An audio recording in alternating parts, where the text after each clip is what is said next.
Noong unang panahon, sa gilid ng isang malalim at bumubulong na kagubatan, may isang simpleng kubo na may damong bubong, baluktot na tsimenya, at maliit na landas na pinarayunan ng mga daisy.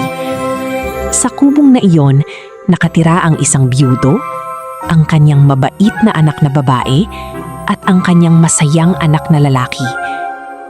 Kahit simple ang kanilang buhay, puno ng pagmamahal ang kanilang mga puso, at nagmamahalan ng husto ang magkapatid. Ngunit ang kaligayahan, tulad ng hamog sa umaga, ay hindi palaging nananatili. Pagkaraan ng ilang panahon, muling nag-asawa ang biyudo. Isang babaeng biyuda na may sariling anak na babae.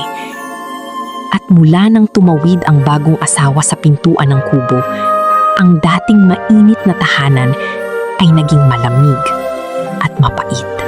Ang anak na babae ng biyudo ay maamo, mapagbigay at masipag.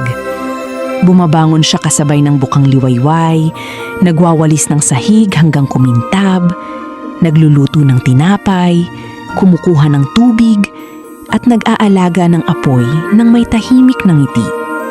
Ngunit ang madrasta ay malamig at mapait ang dila, at ang kanyang anak ay mayabang at tamad. Kung nag-aalok ang mabuting babae ng kabaitan, binibigyan sila ng pangangutya. Kung nagtatrabaho siya, tinutokso nila siya. Kung umaawit siya, hinahamak nila. Kaya ang kubo na dating puno ng tawanan ay naging lugar ng kalungkutan. Isang gabi, habang marahan na tumatapik ang ulan sa bintana at nagniningning ang apoy, umupo ang kapatid na lalaki sa tabi ng kanyang kapatid. Ate, hindi ko na matiis kung paano kanila tinatrato. Kailangan kong lumabas sa mundong ito at kumita ng sarili kong kabuhayan. Marahil, isang araw ay makakahanap ako ng paraan upang iligtas ka sa kalungkutan nito. Kapatid, kung kailangan mong umalis, umalis ka ng may lakas ng loob. Ngunit pangakuan mo ko ng isang bagay. Huwag mo kong kalimutan. Kalimutan kita? Kailanman, hindi. Habang may hininga ako. Bago siya umalis, gumuhit siya ng maliit na larawan ng mukha ng kanyang kapatid, ang kanyang mababait na mata, ang kanyang malambot na ngiti, ang kabutihang kumikislap ng higit pa sa liwanag ng araw sa tubig. Itinago niya ito malapit sa kanyang puso at lumakad sa daan.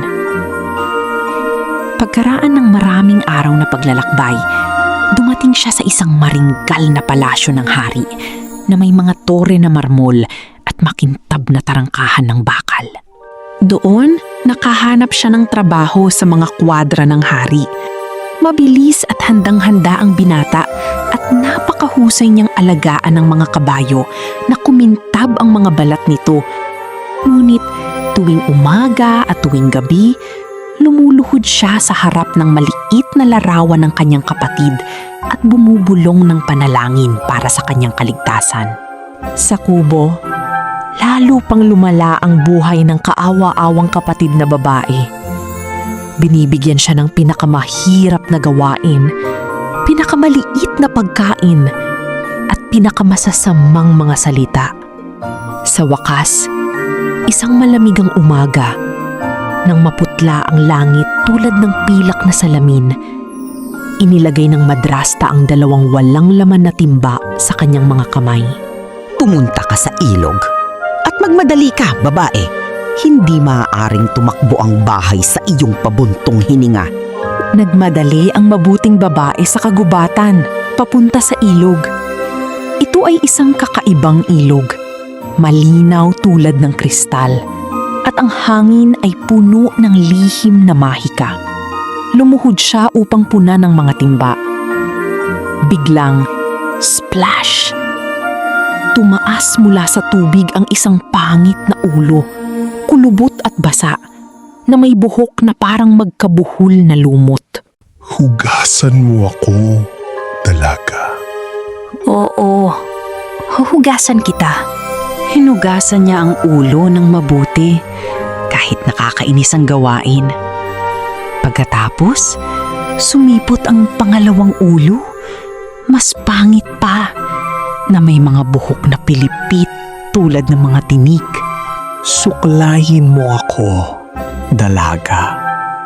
Oo, susuklayan kita. Kumuha siya ng suklay at maingat na inalis ang bawat buhol kahit nanginginig ang kanyang mga kamay. Pagkatapos, mula sa madilim na tubig, tumaas ang ikatlong ulo. Mas kasuklam-suklam pa kaysa sa dalawa. Halikan mo ako, dalaga. Oo, hahalikan kita. Ano ang ibibigay natin sa dalagang naging mabait? Ano ang ibibigay natin sa dalagang naging maamo? Ano ang ibibigay natin sa dalagang gumawa ng mahirap, ngunit ginawa ng may pagmamahal? Naway siya ang pinakamagandang dalaga sa buong mundo. Naway, ginto ang mahulog mula sa kanyang buhok tuwing susuklayan niya ito. At naway maliwanag na mga baryang ginto ang mahulog mula sa kanyang mga labi tuwing magsasalita siya. Kumislap ang tubig. Isang malambot na hangin ang umikot sa lugar. Naramdaman ng babae ang init na kumakalat sa kanya, tulad ng sikat ng araw pagkatapos ng taglamig. Nang lumingon siya sa ilog, nagulat siya. Nagniningning ang kanyang mukha. Kumikislap ang kanyang mga mata, tulad ng mga bituin sa umaga. Nang bumalik ang dalaga sa kubo, napamasid ang madrasta. Nakakurap ang anak ng madrasta, sapagkat nandoon sa harap nila isang kahanga-hangang kagandahan. Anong anyo ito? Pumunta lang ako para kumuha ng tubig. At pagkasabi pa lang niya noon, nagsimulang mahulog ang mga maliwanag na baryang ginto mula sa kanyang mga labi sa sahig. Lumawak ang mga mata ng madrasta sa kasakiman. Namilipit ang bibig ng anak ng madrasta sa inggit. Ginto! Ginto mula sa kanyang bibig! Labas! Lumabas ka at pumunta sa kulungan ng baboy kasama mo. Kung magkakalat ka ng ginto kung saan-saan, gawin mo iyon doon. Hindi mo tutungisan ng iyong kayamanan ng aking sahig. Kaya ang mabuting babae ay itinulak sa malamig na kulungan ng baboy. Gayunpaman, nagpanatili siya ng matapang na puso. Dalawa lang ang natira sa kanya mula sa kanyang yumaong ina. Isang maliit na kahon para sa kanyang ginto at isang maliit na tapat na aso na pinangalanang Little Flo. Dinikit ni Little Flo ang kanyang kamay at niyakap siya. At ang maliit na init na iyon ay sapat na upang pigilan siyang mawalan ng pag-asa. Anak ko, pumunta ka na sa ilog. Ano man ang ginawa ng hangal na babaeng iyon, gawin mo rin. At mas mahusay pa. Kaya nagmayabang na lumakad ang anak ng madrasta. Ang baba ay nakataas. Nakarating siya sa ilog at inilubog ang kanyang timba. Bumangon ang unang pangit na ulo. Hugasan mo ako, dalaga. Hugasan ka ng diablo? Suklayin mo ako, dalaga. Suklayan ka ng diablo? Halikan mo ako, dalaga. Halikan ka ng diablo? Ilong baboy ka. Ano ang ibibigay natin sa babaeng walang awa? Ano ang ibibigay natin sa babaeng mayabang? Ano ang ibibigay natin sa babaeng mas pangit ang puso kaysa sa kanyang mga salita? Naway lumago ang kanyang ilong ng mahaba at katawa-tawa. Naway, humaba ang kanyang ilong tulad ng ilong ng baboy. at hayaang tumubo ang isang palumpong na pino mula sa kanyang noo. At abo ang mahulog mula sa kanyang bibig tuwing siya'y magsasalita.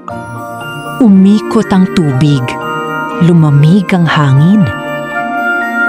At nang matisod pa uwi ang anak ng madrasta, siya'y nakakatakot pagmasdan. Mahaba ang ilong at may sumusulong na pine bush mula sa kanyang noo. Mula noon, tuwing magbubukas siya ng bibig, nagtatambak na abo ang lumalabas. Ang madrasta ay humagulgol at namilipit ang kanyang mga kamay.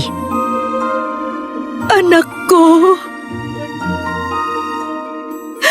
Anak kong maganda!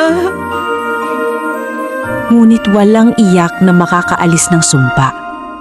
At mula noon, pinag-uusapan ng mga tao ang babae bilang Bushy Bride, ang babaeng may puno sa noo. Sa malayo, sa palasyo, patuloy na nananalangin ang kapatid na lalaki sa harap ng larawan ng kanyang kapatid. Isang gabi, suminghap sa butas ng susi ang ibang mga batang kwadrero at nakita siyang luluhod sa harap ng larawan. Nang walang pag-iisip, tumakbo sila sa hari. Inyong kamahalan, ang batang kwadra ay sumasamba sa Diyos-Diyusan!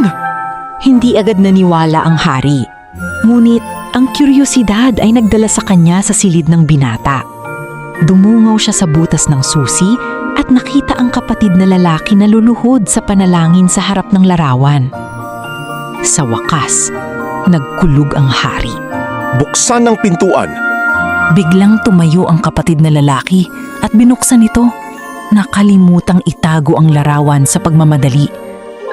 Lumingon ang hari at natigilan sapagkat ang mukha sa larawan ay napakaganda, napakatahimik, napakamabait na halos hindi siya makahinga. Sino siya? Ang aking kapatid na babae, mahal na hari. Kung ang babae sa larawang ito ay kasing ganda ng katotohanan ng pagguhit na ito, nais kong siya ang maging aking reyna. Inutusan ng hari ang kapatid na lalaki na sunduin siya agad.